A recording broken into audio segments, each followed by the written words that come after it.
Recent Rhode Island sex abuse arrests reveal a powerful corruption ring of school, church, and police officials. Apparent high-level cover-ups point right at the top state officials. Let's start at the beginning. It starts with just the arrests of 2 local child sex abuser special ed teachers, but it quickly widens to include top school, church, and police officials in a cover-up.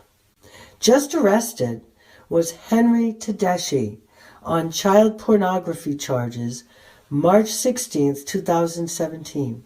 Mr. Tedeschi once was special ed director in North Providence, and he quit this job in March 2013. He took a special needs job nearby in Massachusetts in Fall River. He taught special needs kids at a Massachusetts middle school near his home in Rhode Island. He was busted with child porn March 2017. He's got the same last name as another Rhode Island special needs teacher, one who was accused of sexually battering an autistic child in October of 2015.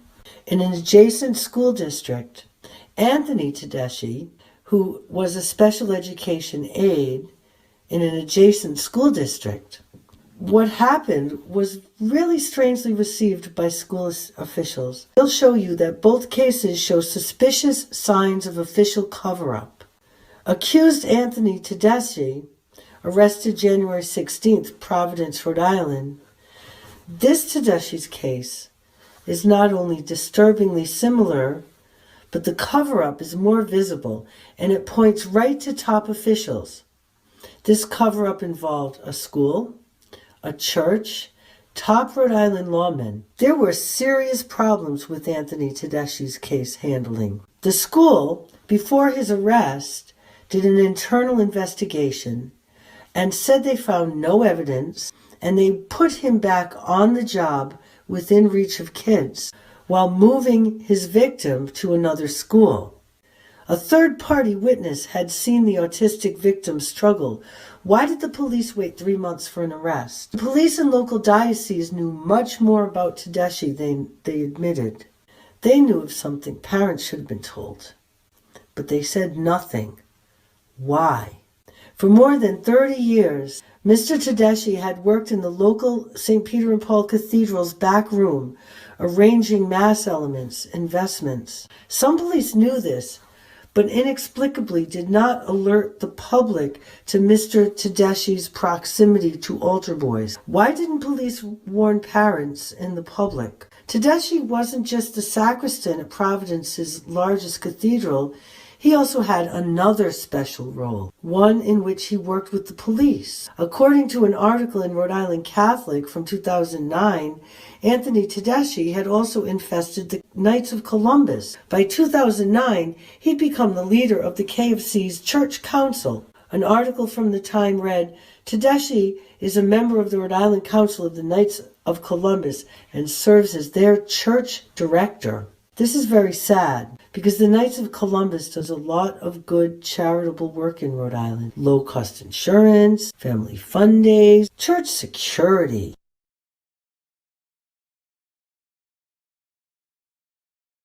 Traditionally, the Knights of Columbus works closely with the police wherever they are active.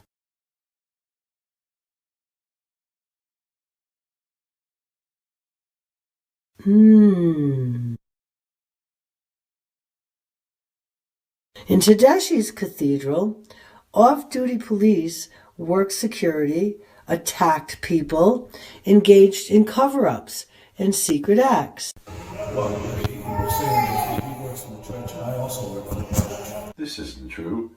These off-duty police detectives have no church authority. When we caught these 2 men on video committing battery in Tedeschi's church, he saw the camera, panicked, and instantly brought other police into a cover-up. All recorded. Disturbing features of recorded police cover-up, fake name used.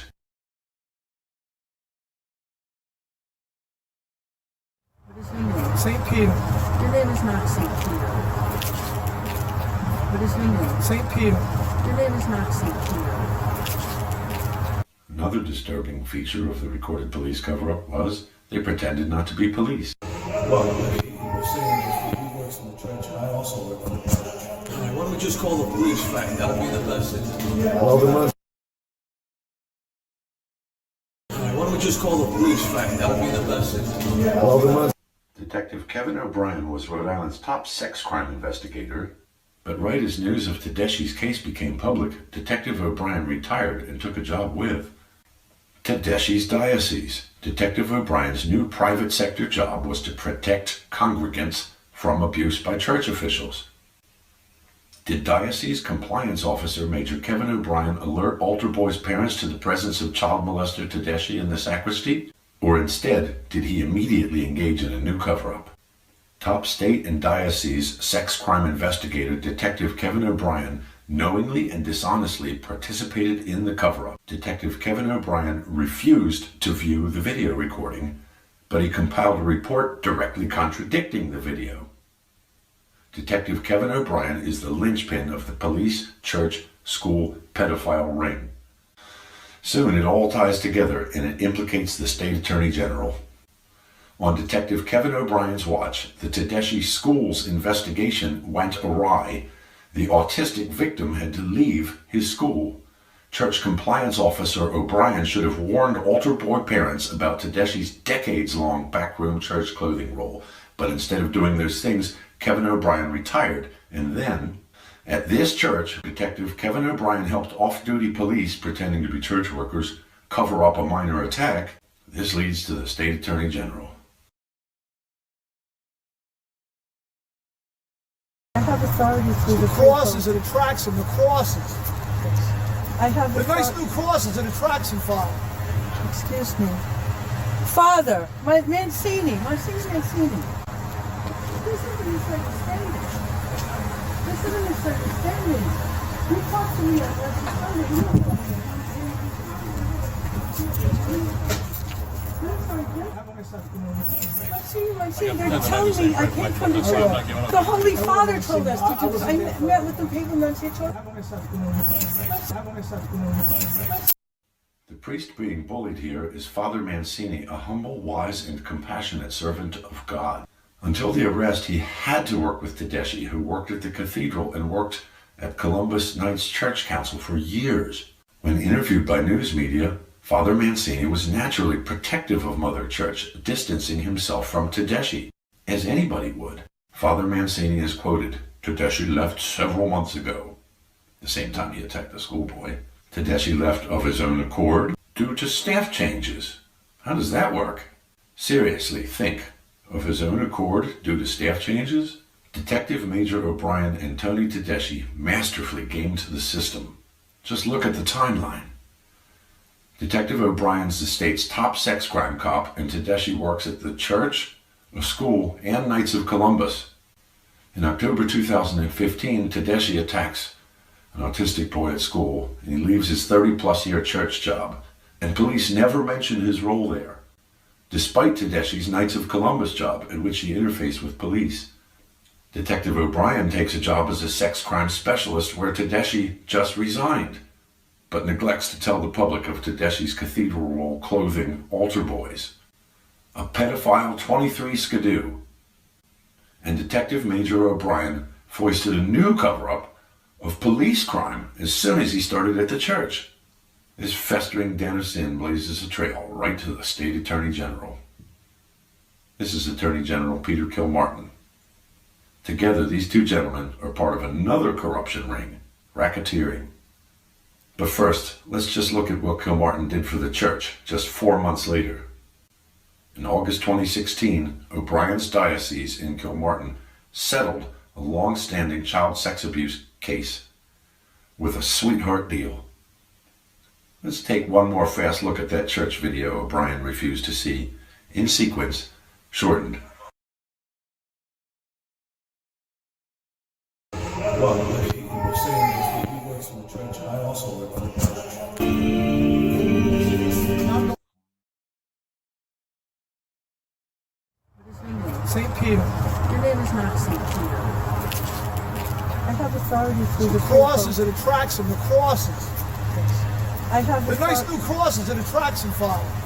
Excuse me. Father, Mancini. This is what he said was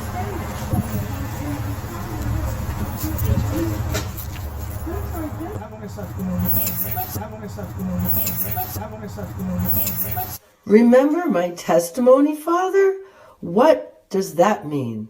Just before Detective Major Kevin O'Brien quit the state police to work at the church, Detective Major O'Brien joined Attorney General Kilmartin in an odd public deception. A deception of a peculiar type Kilmartin regularly engages in on behalf of another corruption ring. These two lawmen are cozy with a whole nest of dirty former police, ex-police with a very well-protected monopoly, one that's worth millions. The Thomas C. Slater Compassion Center, owned and run by a knot of former state police, Rhode Island's dominant medical cannabis dispensary, and one of only 3 allowed statewide.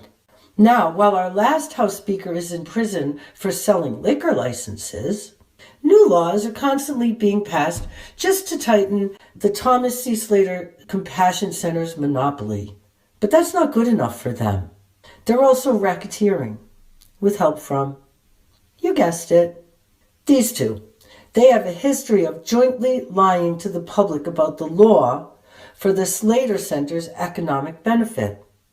When the Slater Center gets an exclusive new legal or technological privilege, like unlimited plant count snuck in as a line item in the budget for 2015, or a new piece of equipment that's very expensive to make cannabis oil extracts, one or both of these men publicly misstate the law itself to news media, heightening the new privilege's exclusivity.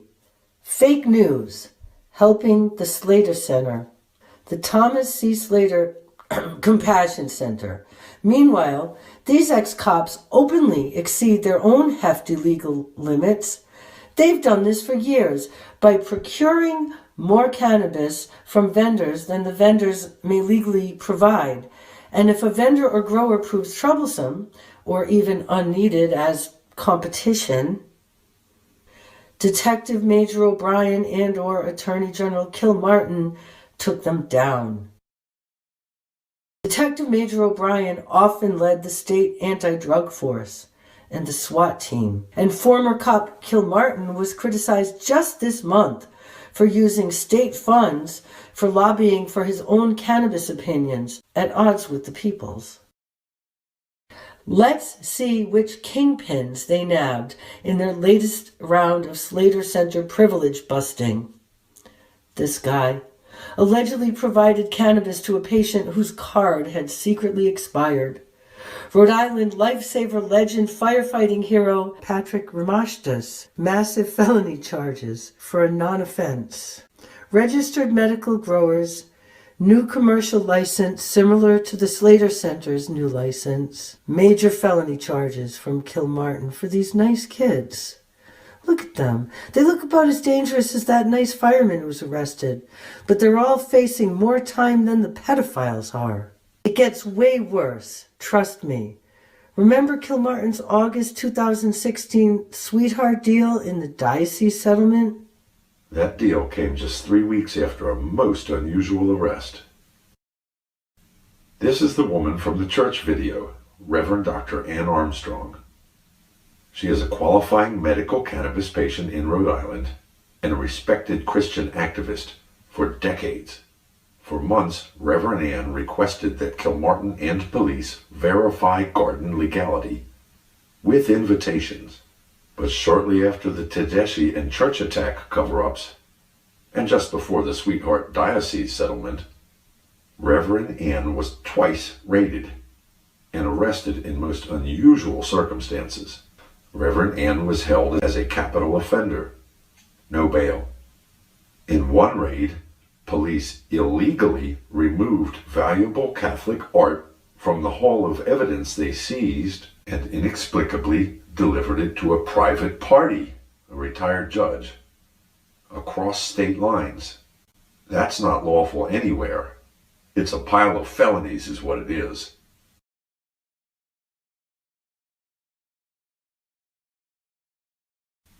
He simply claimed total immunity. But it just keeps getting worse. Kilmartin also appointed the son of the police-owned Compassion Center's lawyer to represent the state against Reverend Ann. Reverend Ann got a very special reception in jail, too. Even though she and her videographer were housed in separate jails, they were each simultaneously put in psych segregation. The Attorney General's lawyers were repeatedly untruthful to the courts about case history, facts, and procedure. These are the men to whom we entrust our children's safety? They didn't investigate that very well. Kilmartin, at least, knows the end is nigh. He's under heavy fire recently for helping state police not investigate a separate $100 million State House ripoff. And he's taking media heat for spending public money lobbying for Slater Center monopolies again. Kilmartin's composure is cracking. He bullied one reporter last week. He carries a gun to interviews now, and he can't say heroin suddenly. Let's watch some quick clips. Attorney General Peter Kilmartin is back in Rhode Island on the heroin crisis, about the heroin crisis.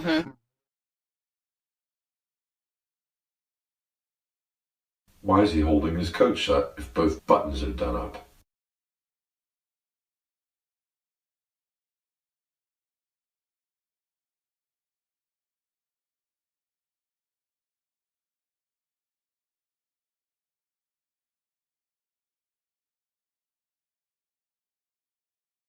We as parents must protect our state's children, first and foremost, from the cover-up boys.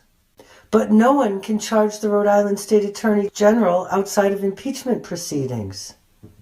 He has claimed total immunity. We do have the greatest shield of all, though. We have the power of prayer. And something more, too. After reviewing this timeline, which is easily verifiable with public records, you, the viewer, can instantly determine if any official prioritizes money over children's safety by showing this to your officials and seeing what they do about it. We expect our state's resources to protect children, not to torment our state's heroes. We will have justice. Thank you. This has been a message from the Healing Church. Chana Hiram.